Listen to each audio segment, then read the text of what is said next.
The era of entertaining any sounds or words that exits the mouths of Zionists is over. When they say Hamas, we'll say Hannibal Directive. When they say Western freedoms, we'll say Anti-Semitism Awareness Act. When they say Holocaust, we'll say Christian and Palestinian Holocaust. When they say anti-Semitism, we'll say anti-Semitism right back. Welcome back to another episode of Political Newbie. I am Noah Clark, and this is a space for newbies to politics like me, an average citizen waking up from a dream and trying to make sense of the mess that I find myself in, and I thank you for joining me. Now, the first thing I want to make clear while we are in the middle of walking into World War III is patterns.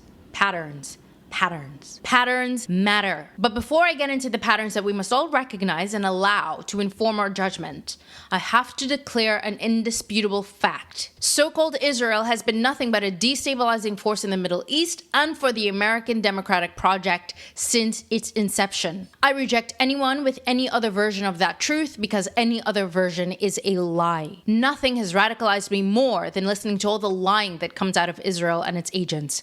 Nothing has radicalized me more than the continued assault on our First Amendment right because nothing is more important than the freedom of speech. Not even the Second Amendment. Going after our First Amendment right with Project Esther, the Anti-Semitic Awareness Act, the IHRA's expanding definitions is an existential threat to my safety, the safety of everyone I love and care about, and of every single soul living in America. This makes Zionism completely incompatible with the West. And how insulting is it to all of us that they continue their lies about Iran and Hamas being a threat to our civilization and our freedoms when the only one actively dissolving our constitutional rights is the Zionist. The era of entertaining any sounds or words that exits the mouths of Zionists is over. When they say Hamas, we'll say Hannibal Directive. When they say Western freedoms, we'll say Anti-Semitism Awareness Act. When they say Holocaust, we'll say Christian and Palestinian Holocaust. When they say anti-Semitism, we'll say anti-Semitism right back. Nothing is more cowardly and anti-Semitic than a Zionist. They hide behind Jews and use both Jews and Muslims as human shields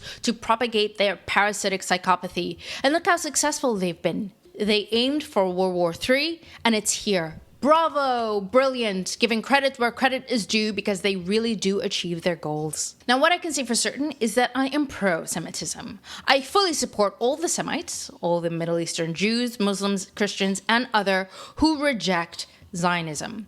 Here's a pro-Semite rabbi saying it better than I ever can. Take a listen. My name is Rabbi Yisrael David Weiss of Neturei Karta International. The vicious attack that the state of Israel, the Zionist state of Israel, made on Iran against the people of Iran this last evening, we as Jews will never accept the legitimacy of the Zionist state of Israel. We will never accept anything that emanates from the state of Israel. It is unlawful, it is illegal, it is a rebellion against God, and we are crying. We feel the suffering of the people of Iran, the people of Gaza, and every other place where the Zionists are attacking. We pray to God that He should bring a speedy and total dismantlement of this Shatan, the Satan, the Zionist state of Israel, with a free Palestine, a free Gaza, and peace on the world, so we can once again as Jews embrace the good people of the Muslim countries and the Arab world and thank them for being a home for us throughout these hundreds of years, and we would love to live together with them in peace under their rulership. Assalamu alaikum. Pro-Semite rabbi is absolutely right. If we want peace, if we want to restore democratic principles in our country, we need to get rid of Zionism. And in order to do so, we need to keep our eyes on the patterns. We must never lose sight of them, and we won't because we'll keep reminding each other. Let's start with an example of the gross hypocrisy they parade in front of us on a daily basis. Here is an American Zionist trying to appeal to our humanity and asking about the children of Israel as Iran successfully defends itself against Israel's unprovoked attack a few days ago. The misfit patriot goes, "Are you praying for innocent children to die?" Unfortunately for this American Zionist, we're all paying attention and we're all holding on to the receipts. Here's what the misfit patriot said a few months ago. "I'm okay with as many dead kids as it takes to stop Hamas." Our friend here, Johnny UTD, had to remind Misfit Patriot of what he said and rightfully responds, yeah, I'd sit the fuck down if I was you. I can say that Johnny speaks for many of us. Now, I will not be celebrating the death of Israeli children, regardless of how conditioned the youth have been to carry on like this as they slaughter Palestinian children and would likely do the same if our children were being slaughtered. Watch this.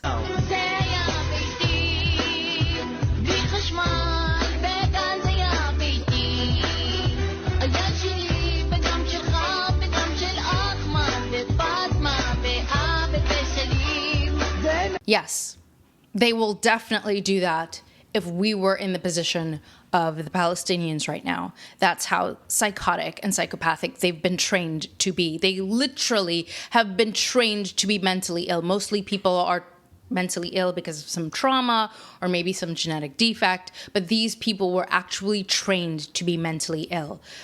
Listen to this young woman posting a get ready with me video as her country is being bombed. Hi guys, I was in a shower and I missed a siren saying that there was an imminent attack. So I packed a little bag on the behest of my commander so we could survive this Iran attack together. Down with the IRGC, free the women of Iran. Yes, the people will take back the power. Cut off the head of the snake. Remember that Iran has been attacking us since before October 7th. All their proxies around the world are literally terror organizations, and they hate the West, and they hate us, and yes, Israel, you got this, and this is what I have bought. Okay, brought my keys, because I have to lock my door, because who knows the crazies that could come in, right? This is my little tote bag in the case of an attack. These are my friend's pants, in case I need to change. I borrowed them, and I haven't given them back. Sorry, Anna. This is a book. It's very important, it's very important. These are my bag of chocolate nuts that I bought today. Also very important. This is a charger. Toilet paper. My commander told me to bring toilet paper. Portable. My ID. Clips. Whatever. But what's most important is my Squishmallow. Because those I love are not here. Anyway. Now imagine your teens making vlogs like this for their peers while they're being bombed. Even if the unarmed Palestinian men, women, and children who have been slaughtered for the last 2 years and are still being slaughtered were not innocent. To have a generation of young people behave like this on hearing that whole communities are being annihilated is indicative of what video games and psychopathic parenting and education is doing to the future of humanity. And yes, video games. I'll leave a link in my description to a podcaster who put together very compelling reporting on the psychological transformation war video games have had on the human brain and behavior. Even though the reality is that almost all Israelis are required to serve in the IDF and it is essentially a colony of genocidal soldiers, when I see footage of them in their bunkers, my conscience eats at me. I wonder who among them are non-Zionists. I wonder who are the sane deprogrammed among them who may be identified by one of their bloodthirsty counterparts while in hiding. It makes me think of the COVID genocide. Those of us who weren't programmed and complicit in the genocide were vastly outnumbered and surrounded by our programmed peers. Many of us were wheeled off to hospitals after being poisoned by the bioweapon and died alone in hospitals. There is still ongoing investigations into whether or not the hospital protocols were designed to let people die in order to manufacture consent for mandating the second wave of bioweapons, the geno-jabs. Imagine how many innocents were casualties in that silent genocide. My mind cannot help but look at the Israelis with this lens. I am, by nature, a fighter. I am okay with fighting and with war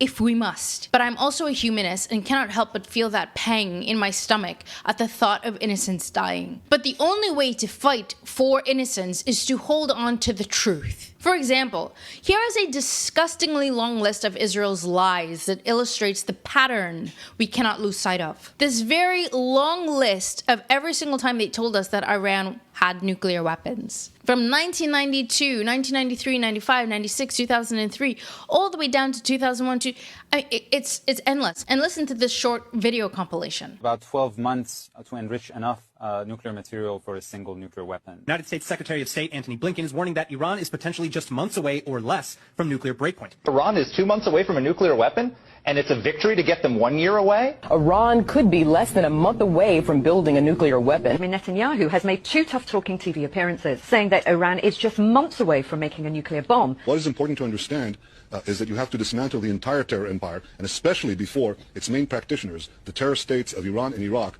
acquire nuclear weapons. And this, I think, has been a wake-up call from hell. It is telling us, you have the power now to act. Listen, whether Iran has a nuclear weapon or not, we would never know before now. However, if they were to equip themselves with one now in self-defense, they would be absolutely in their sovereign right to do so. After watching what the world allowed Israel to do in Palestine, do you think any rational neighbor would sit around and watch a nuclear-armed, tiny little genocidal psychopathic bully punch them in the face and do nothing about it? And let's just remind each other that we had no beef with Iran before Israel.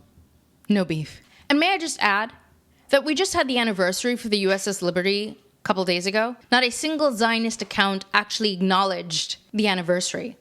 Our government, our country, cannot still celebrate or acknowledge that very day. Is it being taught in schools while we continue to send our soldiers to die for this country that will do anything, even murder us, in order to drag us into their wars? 2 days ago, the IDF's official account posted this.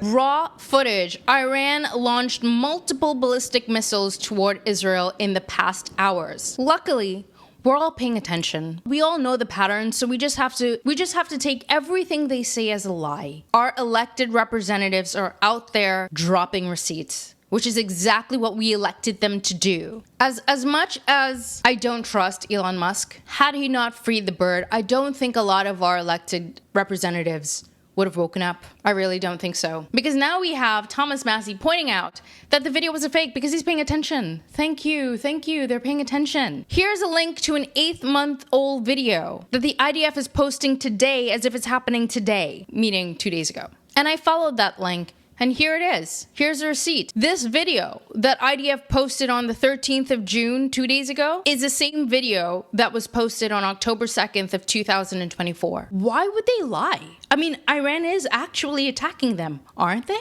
So why would they have to post fake footage? And as a result of this, the community notes on X corrected it and said that the first 6 seconds of the video is from 2024. Thank you, community notes. I wonder if they would have pointed that out if Thomas Massie hadn't. Patterns, people, patterns. They cannot help lying. They have such an estranged relationship with the truth that they really cannot help themselves. They could have just posted actual footage, but they are literally programmed to stay as far away from the truth as humanly possible. Therefore, the only way to reject them is to disregard every single word that they say. The 40 beheaded babies, the mass rapes, the 15 medics they executed, the Gaza Humanitarian Aid Foundation, Hamas killed 1,200 Israelis.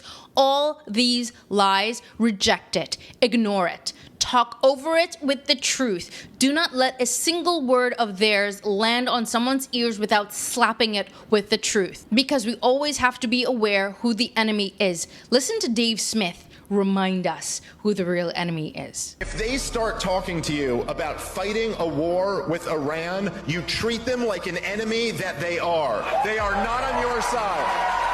Our people do not want to fight any more wars in the Middle East, period. No conversation about it. These stupid wars in the Middle East have done nothing but degrade this country over the last 20 years. Yes, Dave Smith, we must not forget. Only the enemy of truth suppresses speech. And if the Muslim regimes suppresses the speech of their citizens, the Zionists are no better. The one truth that we can depend on is that the Muslims are not writing anti-speech laws in our country against us. The Zionists are.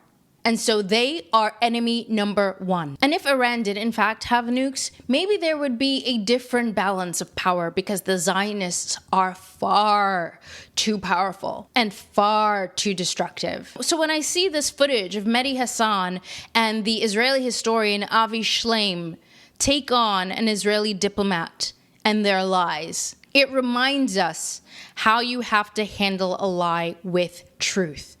Watch this. Iran has never attacked a neighbor. Israel has repeatedly attacked its neighbors. Iran signed the Non-Proliferation Treaty. Israel has refused to sign. Iran submits to inspection by the International Nuclear Energy Agency. Israel refuses to submit. Iran has no nuclear weapons. Israel has between 75 and 400 nuclear weapons. So Israel poses an existential threat to Iran. For the last 40 years, Israel has conducted a systematic campaign of disinformation about Iran. Why the lies? Why the double standards? Why the hypocrisy? Okay. Nuclear weapons does Iran have as of today? Right now, I hope none. Okay. How many does Israel have? No idea. No idea? You were in the government. They don't tell you that stuff. No idea. Who do they tell? No idea. Do you recognize the hypocrisy of Israel having a secret illicit nuclear weapons program that it won't open up its doors to and won't talk about, and then lecturing everyone else in the region about nuclear weapons? Absolutely not. You know why? You talked about hypocrisy. If an Iranian guest came on my show and I asked him about Iran's nuclear program, he said, I don't know, I'm not going to talk about it. Would you be okay with that? You'd be outraged. Of course I would. And you sit here as a former minister of the Israeli government saying, I don't know, never talked about nukes with anyone. Because there was like 16 United Nations Security Council resolutions against Iran. And there is against Israel. And there is against Israel as well. About your nuclear program. No. Yes, there is. UN Resolution 487. Let me read it to you. The UN Security Council in 1981 says, calls upon Israel urgently to place its nuclear facilities under the safeguards of the IAEA. Why haven't you done that? Because... Thank you, Mehdi. That is how you handle lies.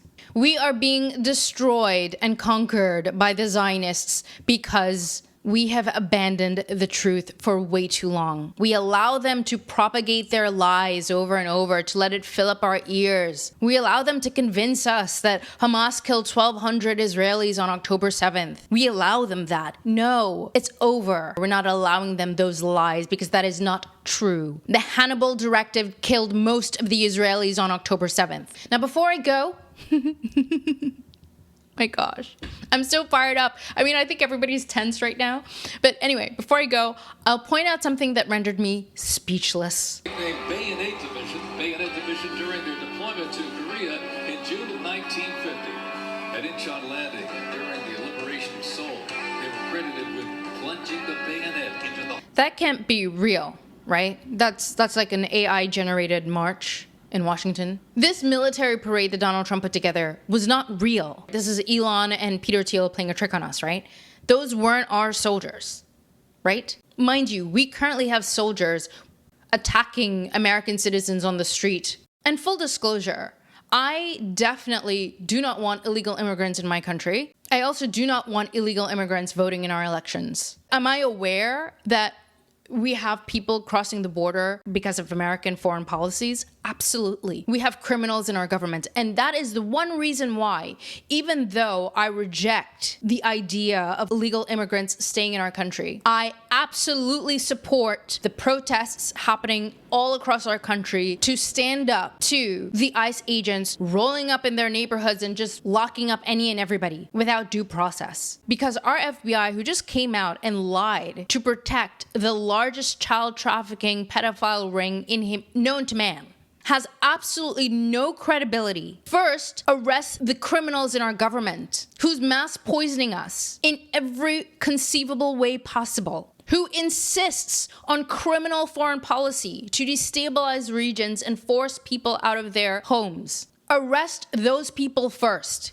So even though I do not want illegal immigrants flooding our country, I will waive my feelings about that because none of the illegal immigrants in our country are more illegal or more criminal than our justice system and the pedophiles and the pedophile protectors in our government. Because we can all agree that there is nothing more criminal than stealing and kidnapping and abusing children. Now, to go back to what that military parade was, either our military has been significantly neglected and demoralized under Zionist rule, or they are intentionally embarrassing themselves in order to embarrass Trump in front of the world. And maybe that is their way of publicly protesting that they are not enthusiastic to go to die for the genocidal Zionist anti-Semitic regime of Israel. Because we have vets and ex-military officials taking to X now and posting comparisons of other military forces and expressing their shame. Take a look at what they've been posting. 20 조선민주주의인민공화국 국기호위대가 국기개양대를 향하여 엄습지. Now, they have a lot of other kinds of footage, but I just wanted to keep that short because you don't need a lot to see how much more organized they were. And I sincerely believe that that is not an accurate reflection of our military force. And I think that those people were in protest because our military probably cannot protest the way we can when we take to the streets because they have so much respect for their generals. And they have so much respect for their duties. So I'm going to leave that there. Let me know what you think. And if I don't see you in the comments, leave me a thumbs up to let me know that you're here. And I can't wait to see you in my next episode.